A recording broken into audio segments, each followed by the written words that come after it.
Today I am reading a book to you.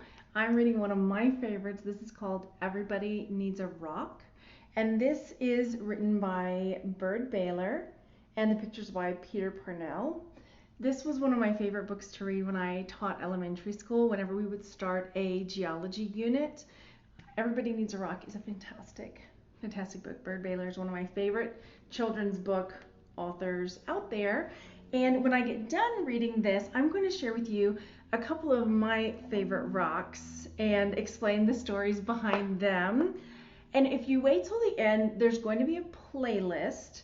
And on one of our other channels, I am going to be sharing a rock and mineral haul that I got from garage sailing a couple weekends ago.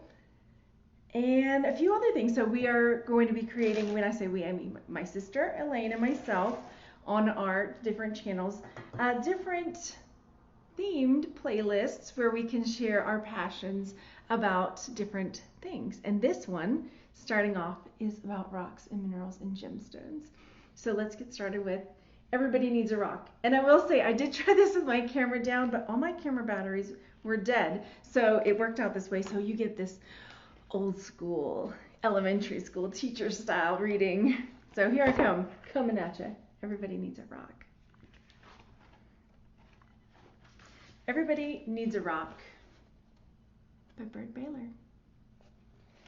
Pictures by Peter Purnell.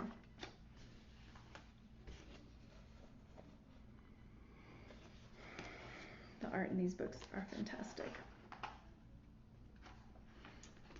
Everybody needs a rock. I'm sorry for kids who don't have a rock for a friend. I'm sorry for kids who only have tricycles, bicycles, horses, elephants, goldfish, 3-room playhouses, fire engines, wind-up dragons, and things like that.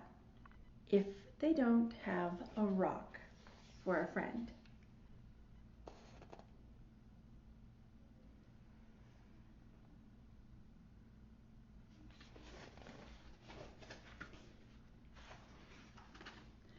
That's why I'm giving them my own 10 rules for finding a rock. Not just any rock.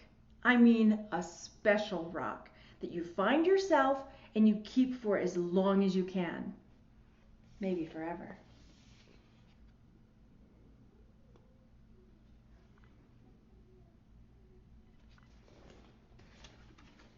Rule number 1. If you can, go to a mountain made out of nothing but 100 million small, shiny, beautiful, roundish rocks. But if you can't, any place will do. Even an alley, even a sandy road.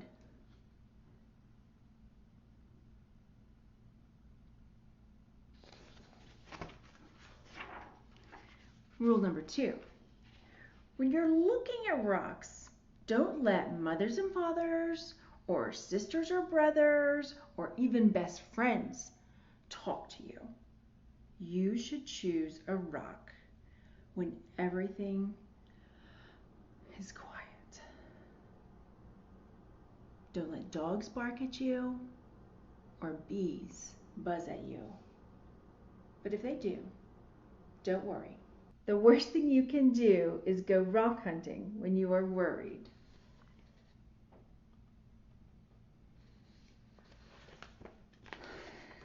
Just that picture makes me want to take a deep breath and be quiet.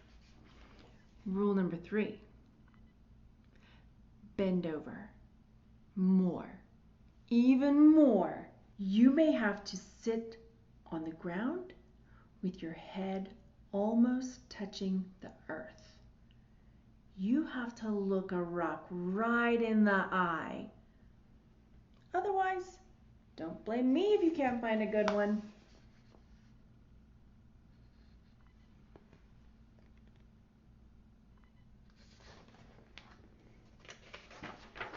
Rule number 4, don't get a rock that's too big. You'll always be sorry. It won't fit in your hand right, and it won't fit in your pocket. A rock as big as an apple is too big. A rock as big as a horse is much too big.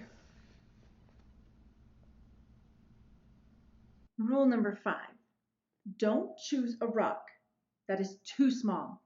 It will only be easy to lose, or a mouse might eat it, thinking that it's a seed. Believe me, that happened to a boy in Arizona.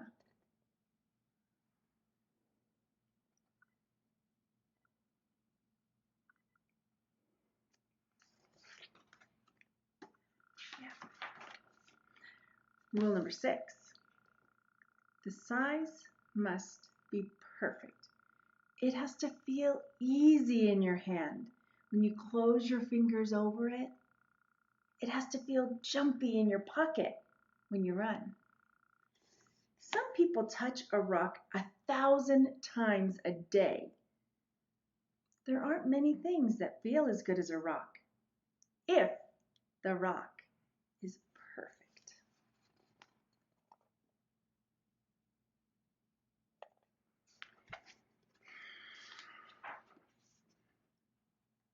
Rule number 7, look for the perfect color. That could be sort of pinkish gray with bits of silvery shine in it. Some rocks that look brown are really other colors, but you can only see them when you squint and when the sun is right. Another way to see colors is to dip your rock in a clear mountain stream if one is passing by.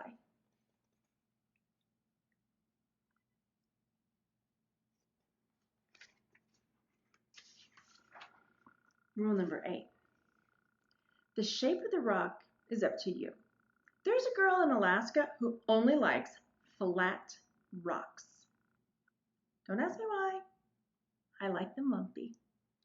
The thing to remember about shapes is this.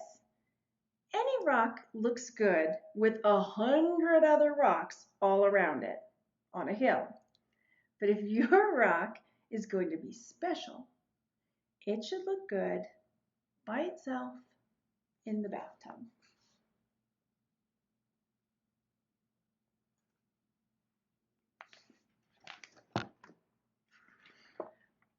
Rule number 9. Always sniff a rock. Rocks have their own smells.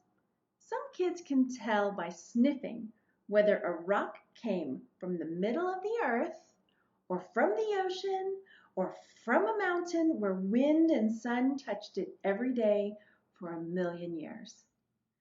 You'll find out that grown-ups can't tell these things. Too bad for them. They just can't smell as well as kids can.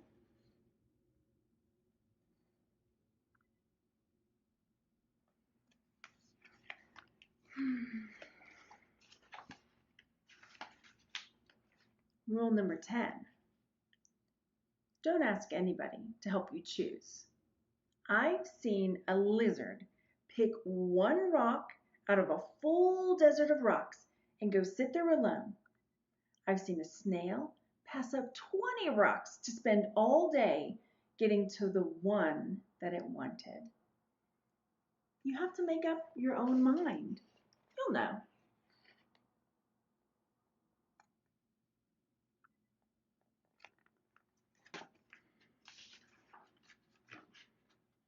All right, that's 10 rules. If you think of any more, write them down yourself. I'm going out to play a game that takes just me and one rock to play. I happen to have a rock here in my hand.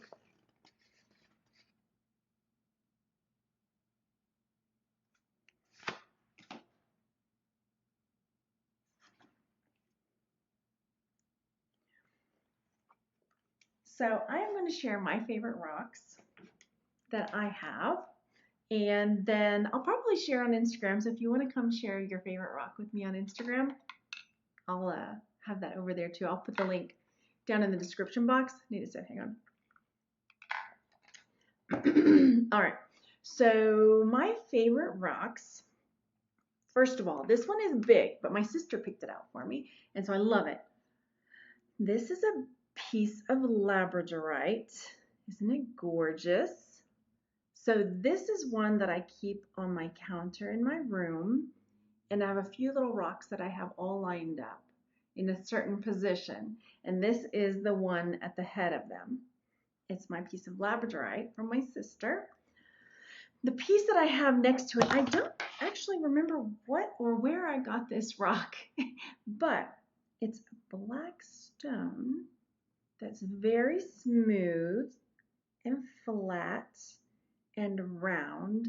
And the reason I love this stone so much, one, it does feel really good in the hand, very cold to the touch, but I always call it my new moon stone because the new moon is all hidden in black, and new moon, stands for new beginnings, so I keep saying, but maybe you don't. So I love my new moon rock because it reminds me that no matter what has happened or what's come before or anything, there's always a chance for new beginnings. So this is my new moon rock. Then I have another piece of labradorite, and this is one that I picked out. And so this one, for the longest time, was in my car. In the car door, there's like a little divot where like the handle is. And for the longest time, it's another piece of labradorite. I'm trying to see if I can get that blue glow for you, that glimmer, flicker. And for the longest time, I had that in my door, and it was just something that I would like to reach in and hold sometimes, while I was driving or if I was in traffic and stressed. And it just brought me extra joy. And my sister was like, "Where is your lucky rock? Where is your labradorite from the car that was always there?" And I had misplaced it during the move, but I found it. Yay, here it is. Then I was going to share two other rocks. One of them is this, well, it's sort of a selenite. It is satin spar selenite, or, what is the TV rock called? But it has a really cool property. Ever since I took geology in college, I have loved this rock. And when you put it on, let's see if I can get it to do for you, it brings things up to the surface. I'm trying to see if I can get it to work just right for you. I may have to take a little video to pop in here, because if you don't get the right angle where you're looking right down on it, it's kind of hard to see. There, you can see.